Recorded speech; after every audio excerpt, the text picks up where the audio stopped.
Udaipur Taylor की बेरहम हत्या का पाकिस्तान और 26/11 से निकला कनेक्शन। इस तालिबानी मर्डर के तार अब पाकिस्तान से जुड़ते नजर आ रहे हैं।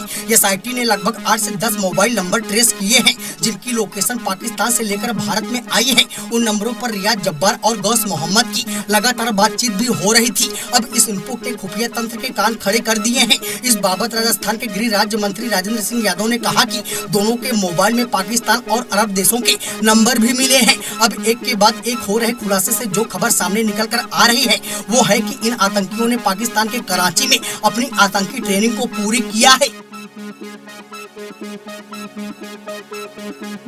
मूसेवाला हत्याकांड में हुआ अहम खुलासा। AK-47 की पहली गोली से ही मर चुके थे पंजाबी सिंगर सिद्धू मूसेवाला। इसके बाद वे थार गाड़ी की सीट पर लुढ़क गए।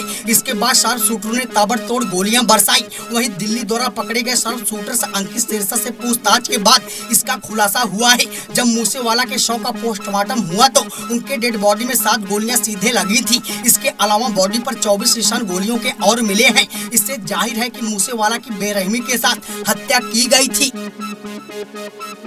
करोड़ों की प्रॉपर्टी हथियाने के लिए माता और पिता की हत्या किसी और ने नहीं बल्कि जिस बेटी को इन्होंने गोद लिया था उसी कलयुगी बेटी ने कानपुर में ऑर्डिनेंस फैक्ट्री के सुपरवाइजर मुन्ना लाल और उनकी पत्नी की बेरहमी से हत्या की। साथ ही इस नृशंस हत्याकांड में उसके प्रेमी के भाई ने उसका भरपूर सहयोग किया। उसका प्रेमी राहुल जो कि सेना का जवान है उसे भी पुलिस इस हत्याकांड में मास्टरमाइंड बता रही है। कोमल ने राहुल के भाई रोहित के साथ मिलकर इस हत्या का प्लान तैयार किया था।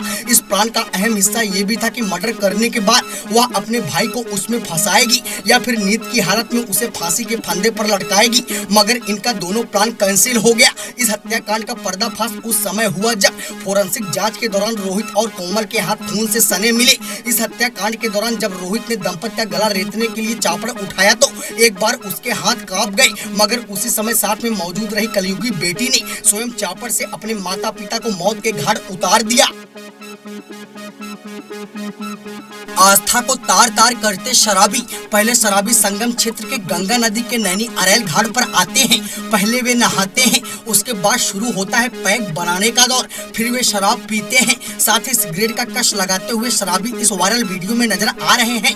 यहाँ बताना उचित होगा कि संगम क्षेत्र में शराब पीना, मांस खाना या बेचना प्रतिबंधित है। वहीं तीर्थ पुरोहित रमेश पालीवाल बताते हैं कि ये इलाका अब धीरे धीरे नशे के अड्डे में तब्दील हो रहा है। शाम ढलते ही यहाँ नशेड़ी लोग व्हाइटनर, दारू, गांजा, कच्ची शराब के साथ आते हैं और खुलेआम इस पावन पवित्र क्षेत्र को कलंकित करते हैं। हालांकि अब देखना यह है कि शराबियों द्वारा इस पवित्र तीर्थ स्थान को कलंकित करने के बाद जो वीडियो वायरल हो रहा है इस संबंध में शासन प्रशासन द्वारा किस प्रकार की कार्रवाई की जाती है।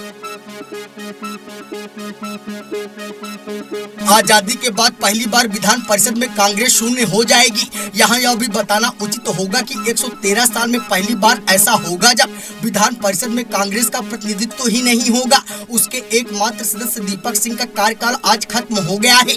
कांग्रेस के प्रमुख नेता रहे मोतीलाल नेहरू से शुरू हुआ ये सिलसिला उनकी 5वीं पीढ़ी के समय में खत्म हो रहा है।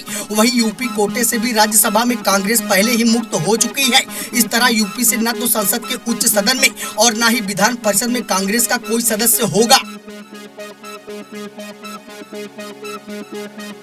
पंजाब के सीएम भगवंत मान कल करेंगे दूसरी शादी। उनके साथ इस शादी के पवित्र बंधन में उनकी होने वाली पत्नी डॉक्टर गुरप्रीत कौर हैं।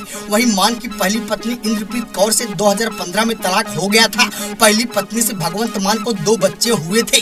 तलाक के बाद इंद्रप्रीत कौर अपने बच्चों को लेकर अमेरिका चली गई, लेकिन वे मान के मुख्यमंत्री पद के शपथ ग्रहण समारोह में आए थे। शादी की रस्में चंडीगढ़ स्थित सीएम हाउस में होंगी। इस शादी समारोह में आप पार्टी के संरक्षक या फिर कहें कि दिल्ली के मुख्यमंत्री केजरीवाल भी शामिल होंगे।